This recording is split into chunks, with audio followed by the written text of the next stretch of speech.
Bien, merci. Donc nous allons maintenant continuer nos travaux sur le numérique. Donc on a vu hier que le numérique avait beaucoup d'avantages, qu'il allait nous transformer la vie, mais je pense qu'il risque aussi de nous apporter un peu de malheur, puisque quand il y a des nouvelles technologies qui se mettent en place, il y a toujours aussi un certain nombre de gens peut-être mal pensants. Donc nous allons maintenant faire donc notre conférence sur la cybercriminalité. Et pour cela, je vais appeler, donc, je pense que mes membres du bureau, vous pouvez... Non, vous n'êtes pas des spécialistes. Voilà, donc pour parler de ce thème, il nous a paru vraiment important de faire appel à des vrais professionnels, des professionnels qui rencontrent ce genre de problème, soit au niveau de plaintes, soit au niveau de recherche sur cette cybercriminalité. Et il y a aussi des vrais professionnels qui aident les entreprises pour éviter ces désagréments. Donc je vais accueillir maintenant donc, nos deux intervenants, le lieutenant-colonel Pascal Leplongeon, qui est donc chef du bureau...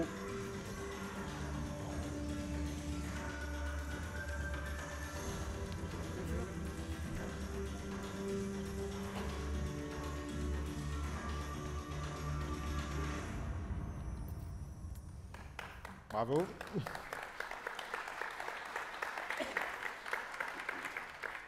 Bonjour mon colonel, vous êtes chef du bureau renseignement zonal, référent intelligence économique, région de la gendarmerie des Hauts-de-France, donc un peu le régional de l'État. Et je vais accueillir également Élie de Travieso. Bonjour monsieur de Travieso.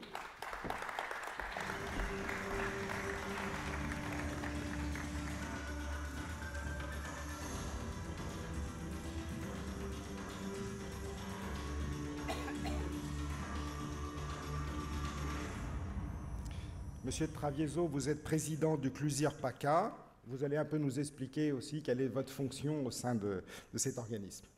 Voilà, je vous laisse la parole, merci. Oui, bonjour, je vous remercie pour votre invitation. Le CLUSIR PACA, en résumé, c'est les branches régionales du CLUSIF, qui est le premier club national de cybersécurité qui rassemble tous les experts français du domaine. J'interviens également aussi au sein de différentes fédérations ou confédérations comme le Synovaiti ou la CGPME. Et j'officie dans la cybersécurité depuis une bonne quinzaine d'années. Bonjour, alors donc le lieutenant-colonel Leplongeon. Effectivement, moi je suis chef du bureau renseignement pour les 5 départements de la nouvelle région Hauts-de-France. En même temps, référent intelligence économique et cybercriminalité. Pourquoi? Parce qu'en fait, vous verrez que quand on parle d'intelligence économique, on est obligé de parler effectivement de l'information et de la circulation de l'information. Et donc, qui dit parler de la circulation de l'information, dit à un moment donné qu'il y a un support qui va être utilisé. Et comme on l'a entendu tout à l'heure, le numérique est de plus en plus utilisé pour le transport de l'information. Et donc, il y a effectivement derrière des délinquants qui vont essayer de profiter de ces outils pour récupérer des choses diverses et variées. Exactement. Donc on nous a demandé aujourd'hui d'intervenir lors de votre événement et on a choisi de faire une intervention répartie en plusieurs points.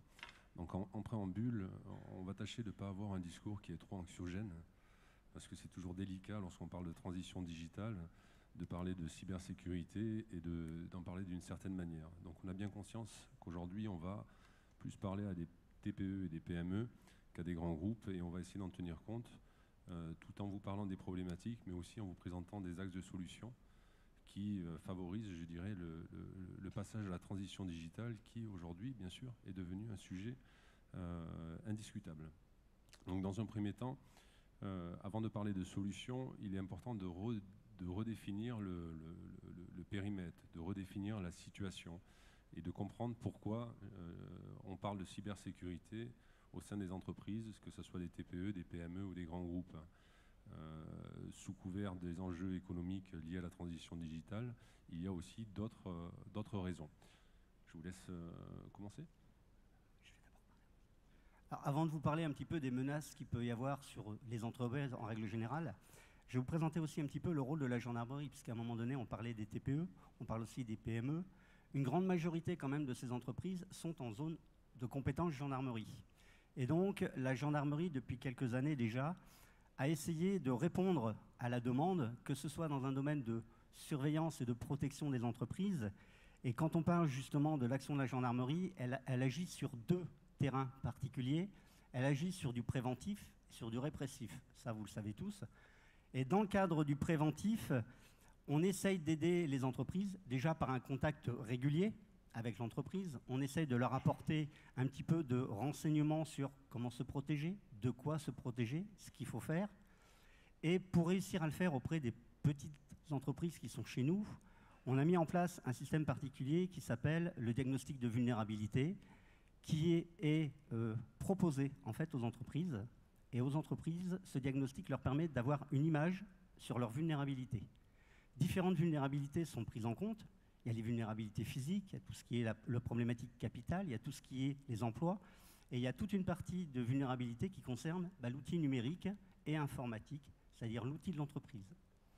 Alors nous ne sommes pas on ne remplace pas des entreprises qui font des audits informatiques ou autres, on est juste là pour donner un état à un moment donné en disant voilà, votre entreprise a des risques.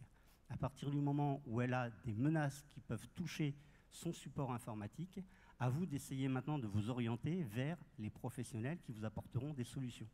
Ça, c'est la partie préventive. Et la partie curative, effectivement, la gendarmerie a normalement dans toutes ses unités maintenant des gens qui sont un peu spécialisés dans le domaine des enquêtes concernant un petit peu tout ce qui est numérique et cybercriminalité, ce qu'on appelle nos enquêteurs NTech. Donc on a des enquêteurs dans les brigades de recherche et les sections de recherche, mais dans certaines unités plus territoriales, donc des brigades, on a des correspondants NTech, qui sont les premiers à pouvoir travailler justement sur des problématiques liées à la sécurité et aux atteintes de vos systèmes informatiques. On en reparlera tout le long un petit peu quand on vous parlera des menaces et tout ça, et vous verrez qu'il est très important de prendre en compte cet aspect, et la gendarmerie le fait depuis pas mal d'années quand même, et on commence à avoir quand même des techniciens qui sont de très bon niveau pour pouvoir traiter dans ce domaine-là. Alors, qui dit traiter, on traite parce qu'il y a des problèmes. Alors, quels sont les problèmes que vous pouvez avoir? Vous avez des menaces. C'est sûr qu'à partir du moment où vous avez de l'information, votre information peut être utile à quelqu'un ou peut intéresser quelqu'un, quel que soit le type d'information que vous avez. La plupart du temps, on essaye de conseiller les entreprises en leur disant « Attention, ne pensez pas que vous êtes une petite entreprise, que vous ne travaillez pas dans des domaines stratégiques particuliers et que donc vous êtes à l'abri de risques qu'on vienne chercher quelque chose chez vous. » Pourquoi? Parce qu'on le verra après quand on en parlera. Il y a toujours de l'information quelque part qui peut se négocier. Là, on va parler d'argent. Le cyberdélinquant est quelqu'un qui veut faire du bénéfice. Il veut faire quelque chose. Ou alors il veut vous nuire, ou alors il veut récupérer quelque chose qu'il va vendre. Donc on verra un petit peu comment ça se passe après. Et vous avez un risque donc de vous faire piller, vous avez un risque de vous faire détruire l'information, vous avez un risque de vous faire détruire votre système en lui-même, une attaque DDoS par exemple, qui plante un serveur complet. Pour une entreprise, très difficile de redémarrer derrière, ça entraîne énormément de temps et de frais. Donc voilà, tout ça, ce sont des menaces qu'il faut prendre en compte, c'est que vous êtes des cibles et les entreprises et TPE, aussi bien que les grands groupes, sont des cibles privilégiées pour des attaques liées au numérique. Les attaquants, qui sont-ils? Alors les attaquants, on a différents types d'attaquants. On a, par exemple, si je prends vous avez des gens, c'est par idéologie. Vous avez des attaquants qui vont attaquer un grand groupe, qui vont essayer d'attaquer son système numérique, qui vont essayer de rentrer à l'intérieur pour, par exemple, faire passer des informations particulières. Un petit peu ce qu'on peut appeler du cyberactivisme. À un moment donné, on parlait beaucoup d'Anonymous, mais enfin, ils ne sont pas les seuls. Et certains peuvent utiliser ces choses-là. Après, vous avez le criminel. Alors, le criminel, vous partez de la petite délinquance et vous allez jusqu'à la grande délinquance, voire la mafia. On retrouve de tout dans ce niveau-là. Là aussi, le numérique pour eux est soit un support, soit un objectif qu'ils vont attaquer. Par exemple, vous allez avoir des gens qui vont être là pour pirater des bases de données. Vous en avez d'autres qui vont être là pour analyser les failles dans un système et mettre en ligne sur ce qu'on appelle le black market ces failles. Alors, une faille, par exemple, sur un support qui permet de créer des pages web, ça se négocie à peu près 1 500 €, la faille, sur le black market. Avec 1 500 €, quand vous connaissez ce qu'on appelle l'exploit, c'est-à-dire la faille d'un CMS, et ben à ce moment-là, vous pouvez lancer une attaque de masse sur 2000, 3000, 4000, 5000 sites web en même temps, en utilisant la même faille. Donc voilà, tout ça, ce sont des délinquants, et c'est eux qui essayent d'obtenir de l'information pour la revendre éventuellement à des concurrents ou autres, pour la revendre à d'autres délinquants. Une base de données bancaire, par exemple, va pouvoir servir à faire des escroqueries ensuite. Donc vous voyez, les attaquants sont quand même très multiformes, et c'est pour ça que je vous dis que tout s'achète, tout se vend, et tout se négocie dans ce domaine-là. Pour compléter les propos qui viennent d'être énoncés, il y a une autre catégorie d'attaquants qui sont les anciens collaborateurs. Nous avons tous des collaborateurs et parfois les intentions, je dirais, peuvent diverger sur la productivité de l'entreprise que l'on souhaite engager. Vous comprenez bien, après les différents propos qui viennent d'être énoncés par le colonel, que les enjeux existent, que les problématiques existent, mais pour autant, quelles sont les attaques du moment? Donc, avant de parler réellement des attaques du moment, j'espère que vous comprenez qu'il y a deux types d'attaques. Il y a des attaques de masse et il y a des attaques ciblées. Aujourd'hui, principalement, les TPE subissent des attaques de masse. Il est important d'arrêter de comprendre que, enfin, les arguments que l'on entend, une TPE n'est pas une banque, une TPE n'a pas de secret à protéger comme un grand groupe aurait tendance à le faire, ou une société de l'industrie pharmaceutique. Je pense qu'il faut, je dirais que si notre intervention était utile aujourd'hui, ce serait de vous sortir de ces schémas-là. Si vous comprenez que vous avez des attaques de masse, vous comprenez très bien qu'une TPE peut être attaquée aussi bien qu'une autre entreprise. Et aujourd'hui, la cible des TPE est privilégiée de par le fait que la sécurité des grands groupes s'est renforcée. Donc comprenez simplement que si demain un cybercriminel veut attaquer un grand groupe, il sera plus facile, plus aisé pour lui de passer par une TPE, qui est le fournisseur du grand groupe, que d'attaquer le grand groupe en direct. Il y a de nombreuses attaques, que ce soit en France ou aux États-Unis, qui ont démontré justement ce maillon faible. Donc l'importance de la sécurité pour les TPE est d'autant plus avérée qu'en termes de responsabilité, si demain vous imaginez que qu'un centre agréé de gestion sert de relais ou de tremplin sur une attaque sur un grand groupe, la responsabilité du centre de gestion pourrait être engagée. Pour revenir sur les attaques du moment, toujours ciblées TPE, PME, la première attaque qui défraie toutes les chroniques depuis 2 ans, on appelle ça des ransomware. Alors ransomware ou ransom logiciel, qu'est-ce que ça veut dire? Ça veut dire que vous recevez un virus, bien souvent par email, un email assez classique avec une pièce jointe, vous cliquez sur un lien qui télécharge une pièce jointe, et à partir de ce moment-là, le fichier que vous avez exécuté va se répandre sur l'ensemble du réseau, qui est 1 poste, 2 postes, 10 postes, pour crypter toutes les données, pour à terme afficher un message sur votre écran en disant bon, maintenant si vous voulez récupérer la propriété de vos données, enfin l'accès à vos données, il va falloir payer une rançon. Les prix varient de 500 € à 20 à plusieurs dizaines de milliers d'euros en fonction de la cible. Vous avez aussi bien des administrations que des entreprises qui sont impactées par ces menaces-là, par ces attaques-là. Ce qu'on se rend compte, si vous voulez, c'est qu'en règle générale, quand vous payez et qu'on vous renvoie le code pour décrypter, je dirais tout se passe bien, mais il arrive malheureusement des cas où l'entreprise qui n'a pas d'autre choix que de payer pour récupérer l'accès à ces données ne récupère pour autant pas l'accès à ces données. Donc là, vous vous retrouvez avec 2 problématiques. Une personne qui paye et qui pour autant ne récupère pas la propriété sur ces données, donc ne peut pas reprendre son activité. Dans ce cas de figure, même si le travail de la gendarmerie est très efficace, on voit qu'on fait face à des attaquants qui sont situés hors Europe, qui demandent à être payés par des monnaies exotiques, pour citer les bitcoins. Enfin, vous n'allez pas à votre banque pour dire je veux faire un virement à telle personne pour récupérer un code. Non, ça ne marche pas comme ça. Et vous vous rendez compte donc qu'on est complètement otage. Donc ces attaques, lorsqu'une TPE l'a subie, il ne faut pas croire qu'elle est ciblée. C'est une attaque de masse. Donc vous prenez par exemple un certain nombre d'adresses email que vous ramassez sur Internet et puis vous envoyez une campagne de mailing à l'ensemble de ces sociétés. Et il y a un certain pourcentage de gens qui vont cliquer sur ce lien. Comment s'opèrent ces attaques?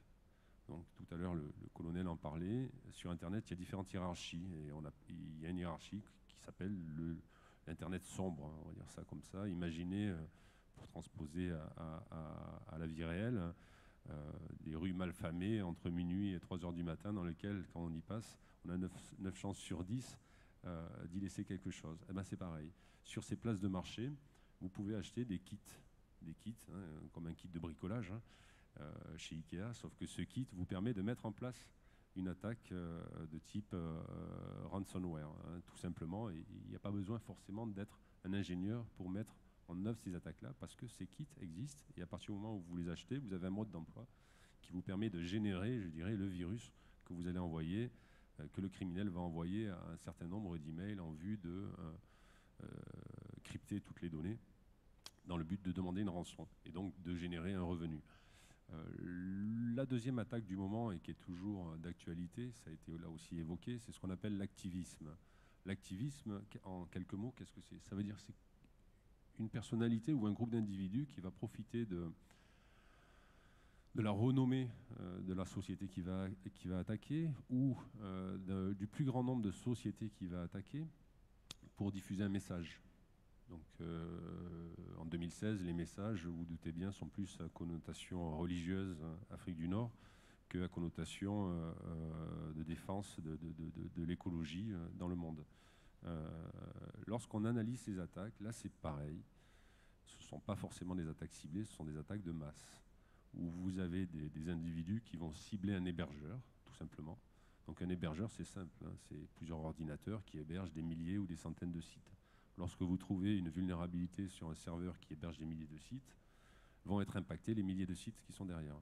Donc vous pouvez très bien imaginer l'impact si demain les centres de gestion agréés sont attaqués, hein, je touche du bois ou du plastique, l'impact en termes de communication ou de communication négative serait forcément nuisible, je dirais, aux efforts que vous faites pour justement rentrer dans cette transition digitale. Le troisième cas que j'ai décidé que j'ai choisi d'énoncer, c'est le piratage des standards téléphoniques. Alors le piratage des standards téléphoniques, on en parle depuis 3-4 ans, c'est très intéressant. Pourquoi? Parce que en tant que chef d'entreprise, lorsque vous souhaitez passer sur des solutions qui sont plus innovantes que les standards téléphoniques d'antan, ben vous allez passer sur des standards téléphoniques dits numériques. La problématique des standards téléphoniques numériques, ce sont leur vulnérabilité dans le cadre d'une mauvaise configuration. La sécurité aujourd'hui souffre de l'insécurité, je dirais, répond à plusieurs problématiques. Lorsque vous choisissez un prestataire en fonction du coût, notamment par rapport à l'installation d'un standard téléphonique, vous pouvez avoir des surprises. Les surprises, c'est que le prestataire qui est aussi là pour gagner sa vie ne peut pas faire tous les efforts pour bien configurer un appareil. Donc souvent, il va laisser une configuration d'usage par défaut. Aujourd'hui, sur Internet, en 5 minutes, vous trouvez les mots de passe par défaut de 99% des standards téléphoniques qui sont vendus dans le monde entier. À partir du moment où vous installez un standard téléphonique sans changer la configuration par défaut, vous mettez en position d'être attaqué et de faire en sorte qu'un cybercriminel prenne le contrôle de votre standard téléphonique. Donc, juste pour que vous compreniez l'impact, le vendredi soir à 19h, il n'y a plus personne dans les bureaux. Le cybercriminel va faire un test pour bien vérifier qu'il n'y a plus personne dans les bureaux. À partir de 19h01, il va envoyer une commande qui va lui donner le contrôle du standard téléphonique. À 19h02, il va programmer des renvois d'appels vers des numéros surtaxés au Bénin, par exemple. Hein, encore un pays très sympa. Donc il va programmer, je reprends, des renvois d'appels vers des numéros surtaxés au Bénin. Un numéro surtaxé, vous imaginez, vous êtes à 1,50 €, 2 € l'appel décroché. Et une fois qu'il aura fait ça, il va sortir de là, il va prendre ce qu'on appelle une pondeuse d'appels. Donc c'est des termes que j'aime bien utiliser, qui sont avérés. Une pondeuse d'appels, qu'est-ce que c'est? C'est un générateur d'appels. Donc c'est un programme informatique qui va dire toutes les minutes ou toutes les 2 minutes, vous appelez tel numéro de la société et au bout d'1 minute 30, vous raccrochez, vous attendez 5 secondes et vous rappelez. et de manière continue. Si vous êtes dans une entreprise qui peut gérer 20 appels simultanés, on va utiliser les 20 appels simultanés. Donc maintenant, il faut imaginer que du vendredi soir, 20h, jusqu'au lundi matin, 7h, vous avez toutes les lignes qui sont occupées, et à chaque fois, on appelle un numéro surtaxé au Bénin. La surprise, c'est le lundi matin, le chef d'entreprise qui rentre et qui reçoit un appel de son fournisseur d'accès qui lui dit « Bon, on n'a pas compris de manière bizarre, mais on l'a laissé faire, hein, parce qu'on pense que peut-être qu'il y a une raison, mais ce week-end, vous venez de consommer pour plus de 15 000 euros d'appels téléphoniques. Donc, confirmez-nous que c'est bien normal. » Là, le chef d'entreprise est toujours très surpris et dit bien sûr que non, ce n'est pas normal. Donc, le prestataire arrête l'attaque, vous rend le contrôle de votre standard téléphonique, mais il n'empêche que le chef d'entreprise va devoir payer la surfacturation de 15 000 euros. Il y a des arbitrages avec des opérateurs pour des très grands comptes. Hein, vous imaginez bien que lorsque ça arrive à une société du CAC 40, le poids économique qu'il a sur son fournisseur de télécom, il est différent que le poids économique que peut avoir une TPE. La semaine dernière, j'étais à Rennes et justement l'ANSSI intervenait, Guillaume Poupard, qui est le responsable de l'ANSSI, l'Agence nationale de la sécurité des systèmes d'information, qui est liée au Premier ministre et qui est là pour adresser la sécurité aussi bien pour les administrations que pour les grands comptes et qui arrive maintenant sur les PME et pour finir sur les TPE, dit qu'aujourd'hui, malheureusement, le constat est le suivant. Il y a des TPE ou des PME qui meurent pour des raisons de cybersécurité dans une indifférence générale. Lorsque vous avez un grand compte qui se fait attaquer, vous pouvez être sûr qu'on en parle dans les médias. Une TPE à qui on demande de payer une facture de 15 000 euros et qui malheureusement en trésorerie a moins de 2 000 euros, vous connaissez la fin. Donc je dirais c'est sur ces problématiques-là qu'il est important d'être très attentif en vue de bien prendre le virage de la transition digitale. Rassurez-vous, les solutions existent. En termes d'impact, ces attaques, quels sont les impacts que cela peut avoir sur vos entreprises ? Quels que soient les impacts, il y aura toujours une finalité financière. On peut par exemple vous voler des informations, donc ça aura un impact vis-à-vis de la CNIL. Il y a 15 jours, vous avez vu dans les médias que ce soit aussi bien le Parti socialiste que des entreprises comme Cdiscount ont été, montrées du doigt par la CNIL. Montrées du doigt par la CNIL, pourquoi ? Parce que je prends l'exemple du Parti socialiste. Le Parti socialiste, une faille de sécurité permettait d'avoir accès aux données nominatives de milliers de socialistes inscrits sur le parti. La CNIL, qui est là aussi pour garantir, je dirais, la sécurité de l'économie digitale, a fait un communiqué comme quoi le Parti socialiste ne respectait pas certaines règles. En termes d'impact, là on peut donner un exemple sur le Parti socialiste. L'impact d'un point de vue financier il est faible. Maintenant, imaginez l'impact sur Cdiscount à un mois et demi du Christmas Market, hein, du marché de Noël, qui est la période phare pour les e-commerçants français. De voir dans tous les médias nationaux, régionaux, locaux, une information qui dit que Cdiscount a été contrôlé par la CNIL et a été mis en garde et mis en demeure de corriger. Vous doutez bien que l'impact vis-à-vis des cyberacheteurs, hein, des clients, de vous, des internautes, il est toujours négatif. Donc imaginez-vous maintenant en tant que centre de gestion agréé, la diffusion de vos données, l'impact serait forcément négatif. Et il y aurait toujours une conséquence financière, ne serait-ce que pour communiquer, expliquer, sensibiliser, expliquer que vous avez mis en place des mesures qui font que la confiance doit revenir. C'est le premier impact. Le deuxième impact, il est juridique.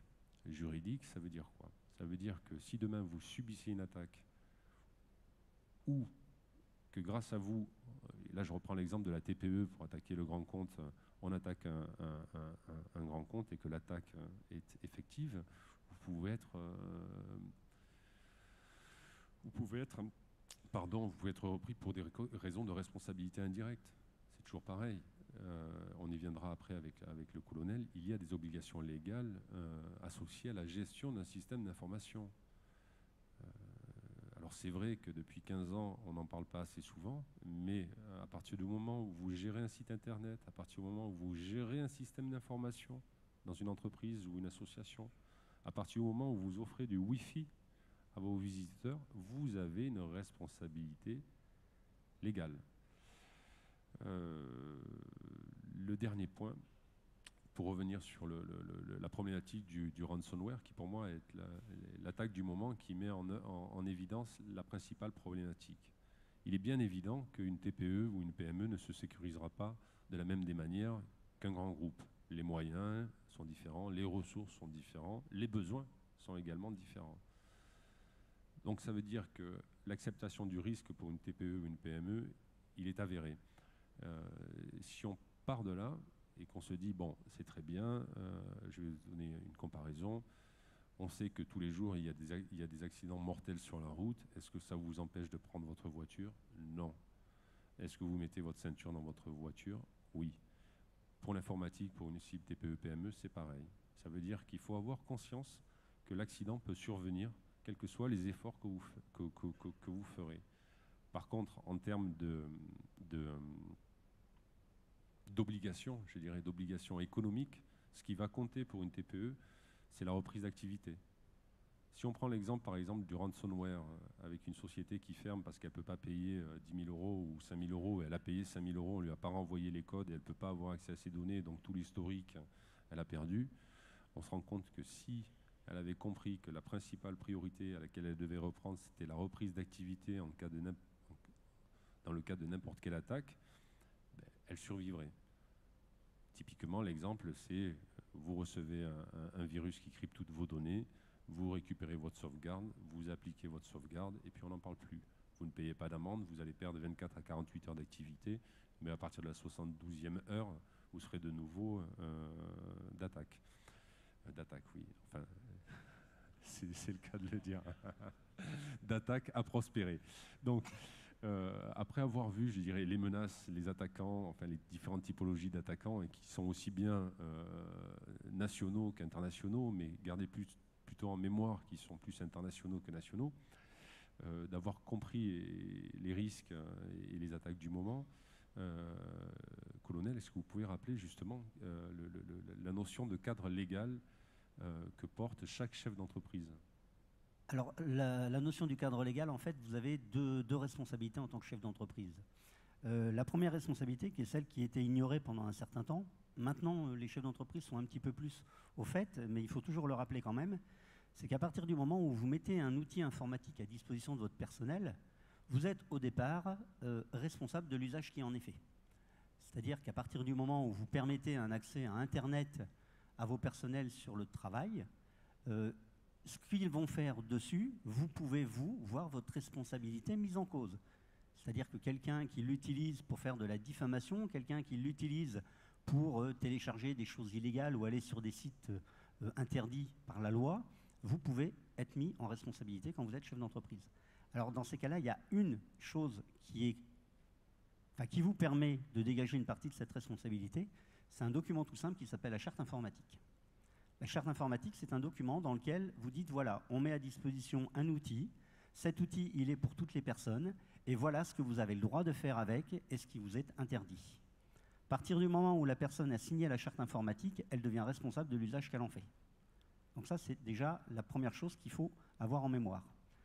La deuxième chose qu'il faut avoir en mémoire, et il va y avoir une évolution prochainement avec un nouveau règlement européen, c'est que vous êtes normalement responsable de ce qu'on appelle la base de données individuelle et nominative que vous avez sur votre système d'information. Alors cette base de données, ça peut être celle des clients, mais dans une entreprise, ça peut être aussi uniquement celle de vos salariés. À partir du moment où vous avez des éléments qui permettent d'identifier et d'avoir une exploitation d'une base de données personnelle et individuelle, vous avez des obligations à mettre en place sur votre système d'information pour pouvoir le sécuriser à minima. Alors, ces systèmes, ils sont prévus, il y a des textes qui les mettent en avant, et entre autres, l'ANSSI donne des recommandations sur le minima à mettre en place, puisqu'en fait, on va essayer de voir si vous avez mis le minimum de protection pour pouvoir protéger cette base de données. Si vous avez mis le minimum de protection et que vous êtes quand même piraté parce que la personne a vraiment fait une attaque ciblée et a voulu aller chercher, vous aurez quand même votre responsabilité qui sera dégagée parce que vous aurez mis en place ce qu'il fallait mettre. Et ça se ça s'analyse, ça s'étudie au jour de l'attaque. C'est-à-dire qu'on étudie quelles sont les techniques qui existent à ce moment-là et quel est le minimum requis que vous devez mettre en place. Sur un système informatique, les minimums requis au départ, c'était quoi? C'était les antivirus, c'était les pare-feux, c'était les logiciels sous licence et à jour, et ça permettait de protéger. Maintenant, il y a des évolutions par rapport effectivement à des nouvelles technologies. Il y a un minimum à mettre en place, et ça, si vous ne le mettez pas en place, on peut engager votre responsabilité. Sachant qu'en plus, votre responsabilité maintenant, avec le règlement européen, normalement, d'ici à 2017, quand il sera mis en application, toute société qui détient une base de données qui se fait pirater aura 2 obligations.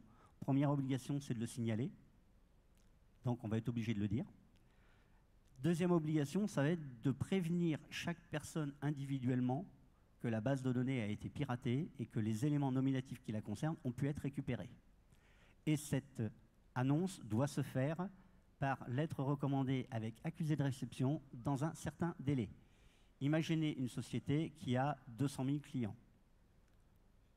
Bon, ça fera peut-être marcher un petit peu plus sa poste, mais c'est vrai que c'est quand même des responsabilités que vous allez avoir.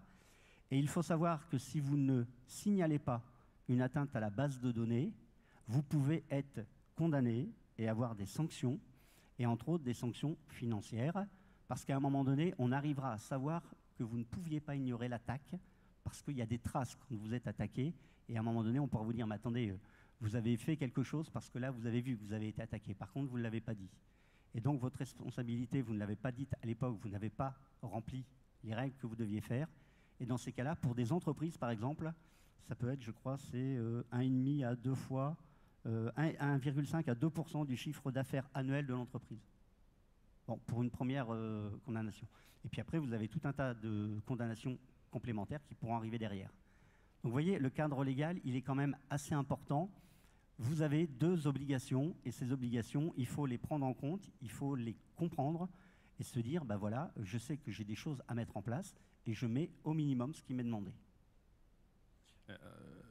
Pour parfaire ce qui vient d'être dit, je vais vraiment insister là-dessus. La sécurité est juste là, aujourd'hui, pour renforcer le passage de la transition digitale. On a commencé il y a 15 ans avec un Nokia 3310 dans les mains, hein, peut-être avant avec un fax. Hein, les nouvelles technologies ont commencé depuis un certain temps et on ne va pas faire un débat sur quel est le point de départ. Aujourd'hui, ce qu'il faut admettre, c'est que le digital, demain, va être central. Il va être central et qui va modifier toutes nos industries, tous nos services et tout, je dirais, le maillage de notre économie. Il est normal, à partir de là, que des textes de loi ou que des initiatives existent pour justement parfaire cette transition, consolider cette économie de demain, tant aussi bien au niveau des emplois qu'au niveau des richesses qui seront générées. Donc, maintenant qu'on vous a bien éclairé, je dirais, sur les raisons réelles de faire de la sécurité au sein de vos entreprises, je pense qu'il est peut-être temps de vous parler de différentes solutions. Des solutions qui sont bien sûr adaptées à des cibles TPE, PME. Colonel, la première des solutions. Alors la première, elle est toute simple, elle n'engagera pas forcément beaucoup de frais. La première, c'est simplement la sensibilisation. Toute personne de l'entreprise doit être sensibilisée à l'importance de l'utilisation de l'outil numérique. Il y a des conditions à remplir pour utiliser un bon outil, et donc il faut sensibiliser toutes les personnes sur le risque qu'il peut y avoir à ne pas respecter ces protocoles d'utilisation. On ne fait pas n'importe quoi, on ne fait pas n'importe quoi n'importe quand, n'importe comment, c'est-à-dire qu'il faut vraiment mettre un petit peu les gens devant leurs responsabilités.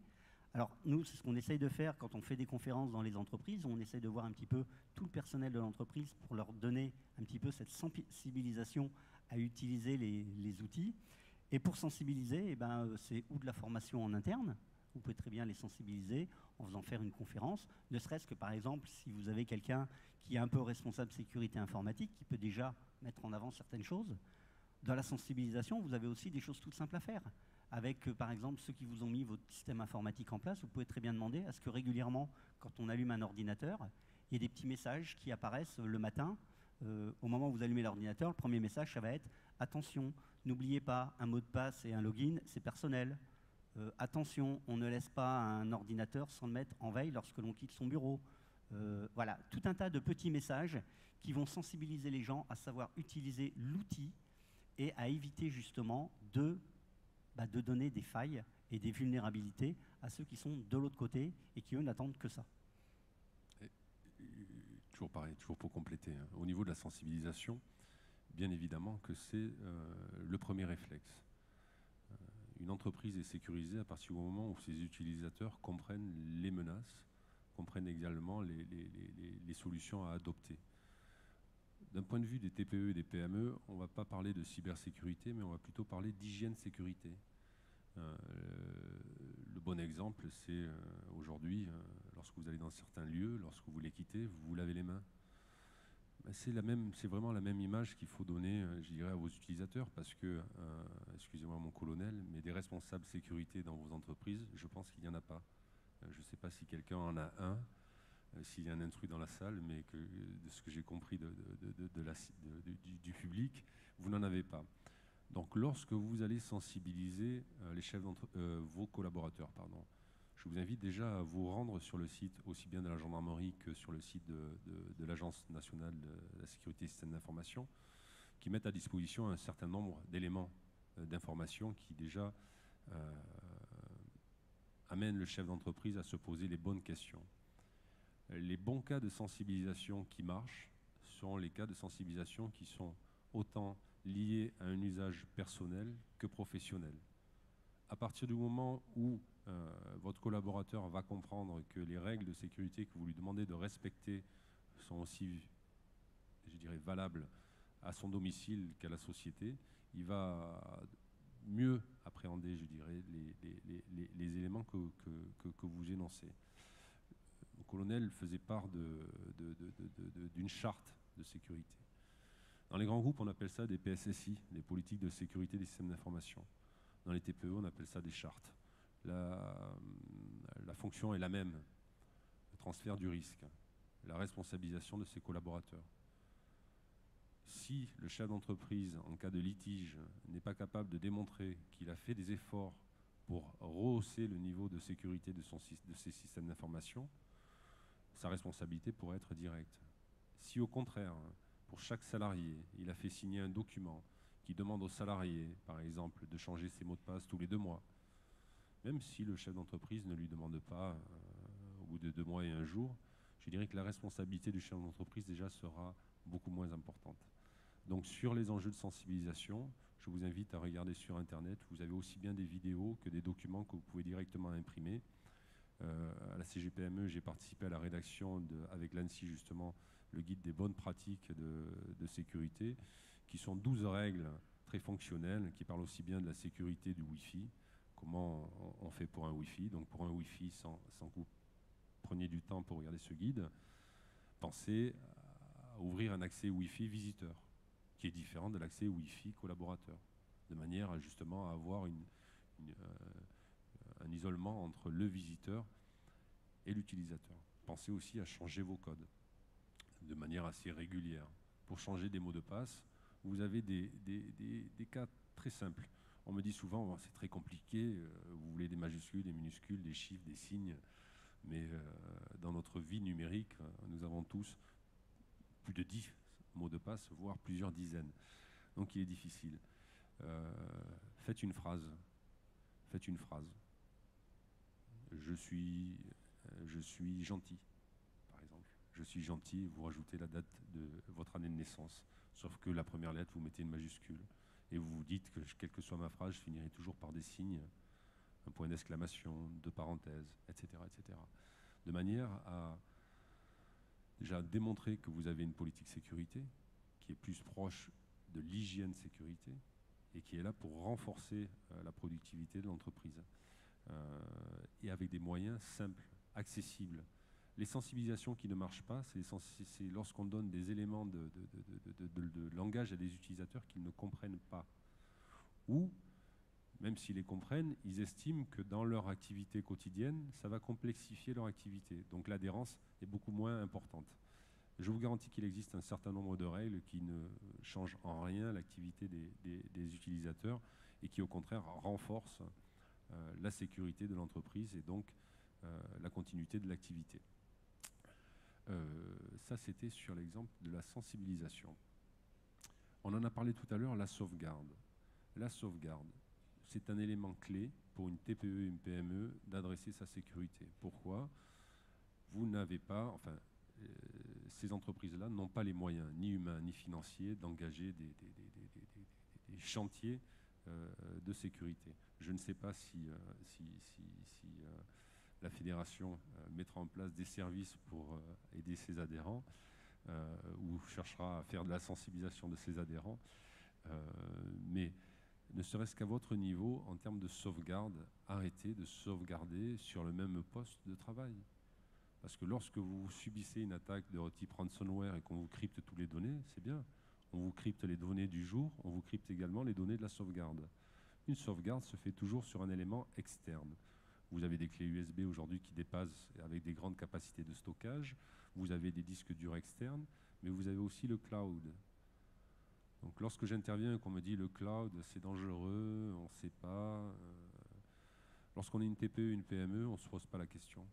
On ne se pose pas la question et on va sur le cloud. Le cloud, il y a deux manières d'y aller. Si vraiment vous êtes anxieux, les informations qui sont stratégiques, vous pouvez les crypter sur le cloud. C'est-à-dire que lorsque vous les transférez cryptés. Et lorsque vous les récupérez, vous les décryptez. Le cloud, en quoi c'est très utile pour les TPE et les PME? C'est dans la logique de continuité d'activité. L'argument numéro 1 sur l'hygiène de la sécurité, c'est de renforcer la productivité de l'entreprise. Le cloud vous offre deux choses. Le moyen de redémarrer le plus rapidement possible en tapant un identifiant et le moyen également de retrouver toutes vos informations, quel que soit le support, que ce soit un ordinateur, une tablette ou un smartphone. Donc, d'une manière globale, je dirais que le cloud, en termes de solutions de sauvegarde, après vous avez différents types de cloud, vous avez des clouds nationaux comme des clouds de grandes marques. Je ne peux que vous pousser à y aller. Pourquoi? Parce que d'un point de vue économique, c'est très accessible, et d'un point de vue productivité, c'est très performant. Le deuxième, en termes de solutions et de solutions d'avenir, avant d'attaquer, je dirais, les solutions d'avenir, on parlait tout à l'heure de la charte informatique. Je vais vous parler de vos contrats. Vos contrats. On reprend l'exemple du fournisseur de standards téléphoniques que vous avez appelé le prestataire local qui vient vous installer un standard téléphonique. Vérifiez que dans le contrat, il y a des règles qui transfèrent le risque sur le prestataire, qui ne vous responsabilisent pas outre mesure. Et là aussi, vous verrez que juste en rajoutant un article ou deux, c'est pas pour autant que la personne en face ne signera pas, parce qu'elle signera, mais indirectement, en cas de litige, vous pourrez engager sa responsabilité. Je reviens sur cet exemple. Lorsque vous avez un prestataire qui vous appelle lundi pour vous dire que vous avez une facture de 10 000 €, vous doutez bien que si dans le contrat, il était prévu une clause comme quoi il était garant de la sécurité des solutions qu'il mettait en œuvre, l'impact est beaucoup moins agressif, je dirais, pour le chef d'entreprise le lundi matin. Les solutions nouvelles maintenant. De plus en plus, vous allez entendre parler de cyberassurance. Donc les cyberassurances ont pour but d'assurer une entreprise en cas de problème de sécurité ou problème de piratage, mais à des coûts tout à fait accessibles. Qu'est-ce que gagne la TPE? La TPE gagne que si demain elle se fait pirater, elle va voir arriver des experts qui sont normalement destinés qu'aux grands groupes venir s'occuper d'elle. Donc il y a différents types de figures. Je vous invite à discuter avec votre assureur pour qu'il vous présente les différentes offres d'assurance qui vous protègent aujourd'hui des attaques au faux virement du président, les attaques FAUVI. En gros, on usurpe l'identité du président ou du directeur pour passer par la compta en disant faites-nous un virement de 50 000 € jusqu'à 500 000, voire plus. Mais sur les TPE, c'est plus du 50 000. Que des attaques vol de données nominatives, ils vont vous aider à communiquer, etc., etc. Donc je pense que dans les 5 prochaines années, voire 10, je vais rester un peu moins optimiste, 98% des sociétés françaises sont assurées contre les risques cyber. Maintenant, le dernier point, on appelle ça les SOC. SOC, S-O-C, ça veut dire Security Operating Service. C'est un nouveau nom que vous allez entendre, que vous entendez depuis un an. Qu'est-ce que c'est? Je vais vous donner une image. C'est votre société de gardiennage sécurité de votre système d'information. Ce sont des gens qui vont venir chez vous pour schématiser, qui vont rajouter un boîtier et qui vont se charger de vérifier tout ce qui se passe sur votre système d'information. Et quand il y a quelque chose d'anormal qui va se passer, eh ben, ils vont le détecter et ils vont corriger. Donc là, c'est pareil, vous vous dotez d'un service externe parce que la TPE reste concentrée sur ses métiers qui sont la productivité, la communication, la commercialisation de ses offres, et tout ce qui est lié à l'informatique, voire même à la sécurité, elle externalise, aussi bien sur des solutions cloud qu'elle transfère le risque sur une compagnie d'assurance, qu'elle va souscrire une offre SOC. Toutes ces informations, pour terminer sur les solutions de TPE-PME, vous pouvez les retrouver, je dirais, sur Internet. Je vous ai donné un certain nombre de mots-clés et qu'on pourra faire, je pense, une communication avec la fédération pour que vous puissiez avoir, je dirais, tous ces outils et tous ces réflexes qui, demain, en 1 heure, vont vous permettre d'identifier un certain nombre de prestataires, de programmer des rendez-vous et de recevoir des gens qui vont tout de suite vous rassurer. Et vous rassurer, pas sur votre capacité à vous défendre contre toutes les menaces, parce que ça, je vous le dis tout de suite, c'est impossible. Mais vous rassurer sur votre capacité à prendre le virage de la transition digitale. Allez-y. Je vais juste rajouter un tout petit point sur la sauvegarde par rapport à ce qui a été dit, parce qu'effectivement, quand on dit sauvegarder sur des supports autres, c'est-à-dire pas sur le même support, alors non seulement la sauvegarde, si vous ne passez pas par le cloud, elle n'est pas sur le même support, mais vous ne la laissez pas non plus au même endroit physiquement parlant. Parce que je prends l'exemple, vous avez votre ordinateur, vous avez votre serveur, vous faites une sauvegarde, vous la mettez sur un disque dur, sur tout ce que vous voulez, et ce disque dur, vous le laissez au même endroit. Effectivement, il peut être rangé dans un bureau, on ne va pas forcément vous le prendre. Mais là, on parlait de cybercriminalité, mais on va parler de risque. Vous avez un risque tout simple, c'est un risque d'incendie. L'incendie qui détruit votre bâtiment, eh ben, votre sauvegarde, vous ne l'avez plus non plus. Donc la sauvegarde, elle doit être effectivement sur 2 sites géographiques distincts. Donc le cloud, effectivement, est une des solutions qui est le plus important. Et surtout, quand on parle de faire une sauvegarde, oui, faire une sauvegarde, c'est très bien, mais tester la sauvegarde aussi, ça doit se faire très régulièrement. C'est-à-dire qu'on vérifie que la sauvegarde a bien été faite. Ce n'est pas au bout de 6 mois qu'on va s'apercevoir que, depuis 4 mois, ça ne fonctionne plus vraiment, et en fait, j'ai 4 mois de données que je n'ai pas forcément sauvegardées comme il le fallait. Donc, on teste les sauvegardes. Et ça, c'est quelque chose qui doit être fait régulièrement. Merci mon colonel. Juste en complément, avant de terminer, je rassure les organisateurs, on va tâcher de tenir le chrono. Si je prends ma casquette expert cybersécurité, aujourd'hui, qu'est-ce qu'on conseille à une TPE? Lorsque vous allumez un ordinateur, vous savez très bien que vous avez par exemple un répertoire Mes documents, mes images, qui vous invite à stocker vos éléments sur votre ordinateur. On supprime ces éléments-là et on va prendre le document du cloud, c'est-à-dire le répertoire du cloud dans lequel vous allez, une fois que vous allez l'ouvrir, vous allez créer un répertoire Mes documents, vous allez créer un répertoire Mes images. Et vous allez travailler et toujours enregistrer sur ce répertoire. Vous êtes sûr que les informations seront sauvegardées. Et elles seront bien sauvegardées et qu'elles seront accessibles toujours par d'autres supports. Donc ça, c'est pareil, en termes de politique de sauvegarde, c'est très simple. On a souhaité terminer sur une partie qu'on a nommée les conseils du moment.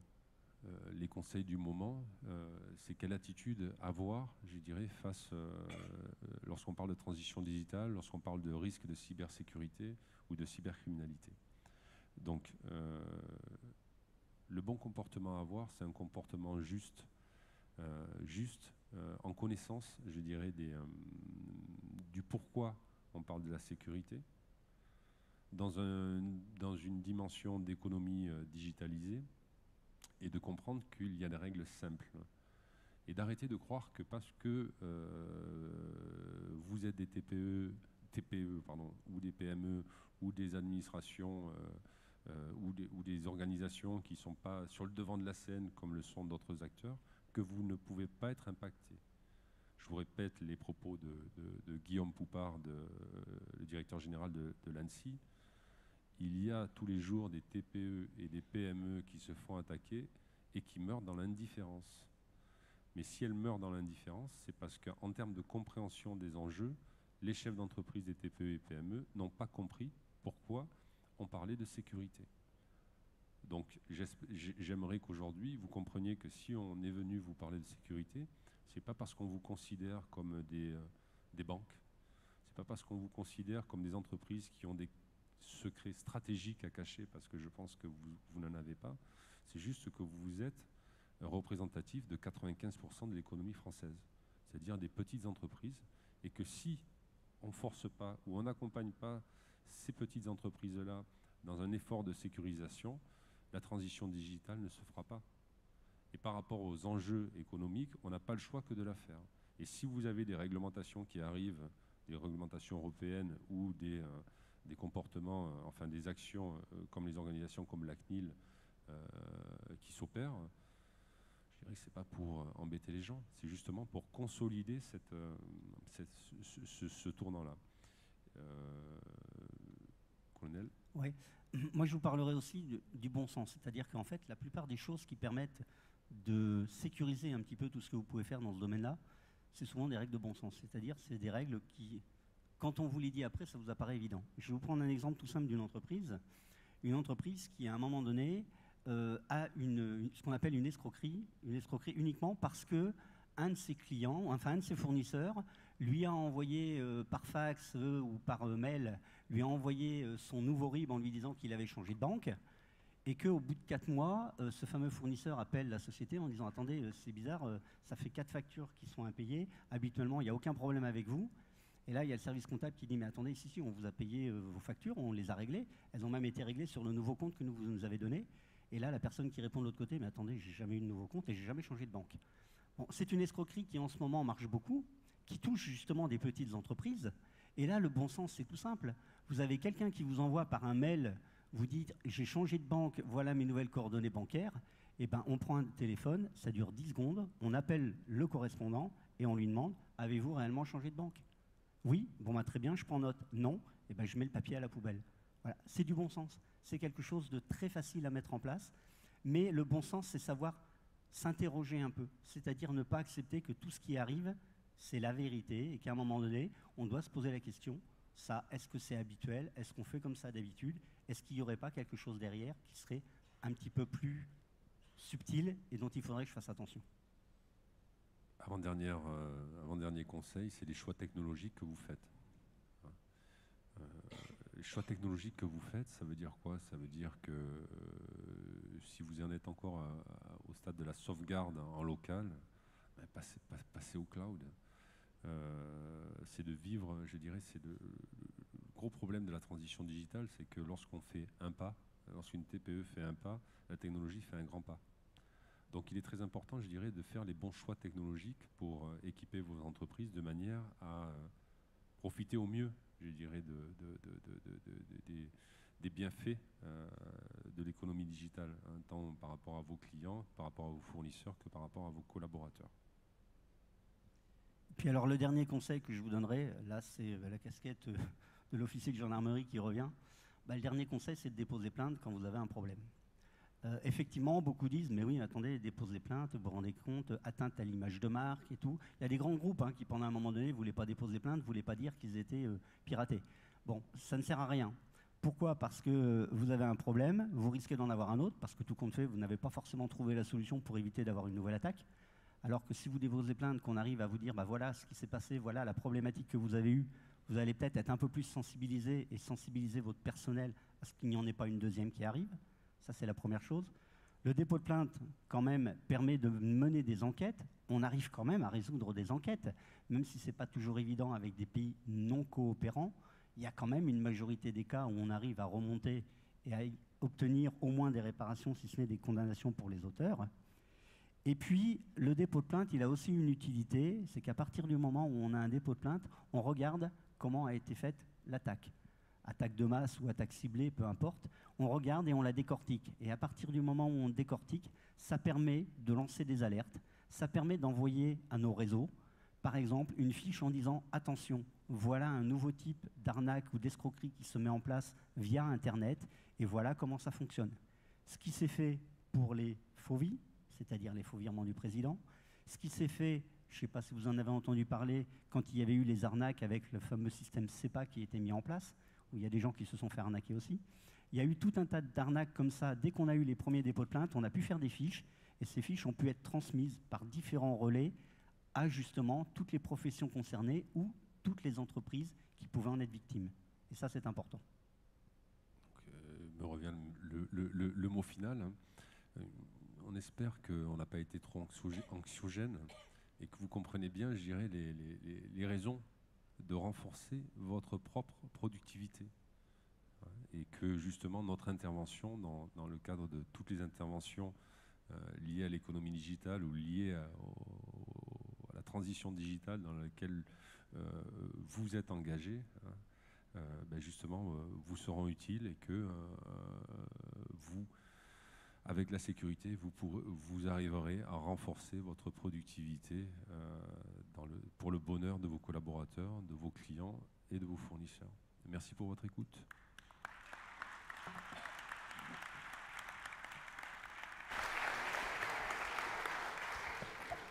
Merci de nous avoir fait peur. Merci. Je retiendrai donc que le bon sens maintenant ne suffit plus, même s'il est quand même important. J'ai noté aussi notre responsabilité, la responsabilité du dirigeant, qui va être de plus en plus importante. Et au niveau de la fédération, nous estimons que ce sujet est d'importance pour nos centres et d'importance aussi pour nos adhérents. Et je pense que nous allons mettre en place un partenariat, vraisemblablement, je crois qu'on a commencé à en discuter, pour que peut-être au niveau de nos centres et de nos adhérents, nous puissions avoir un discours pour éviter à nos TPE qui deviennent maintenant des cibles, de fermer dans l'indifférence totale. Merci beaucoup encore une fois. Merci.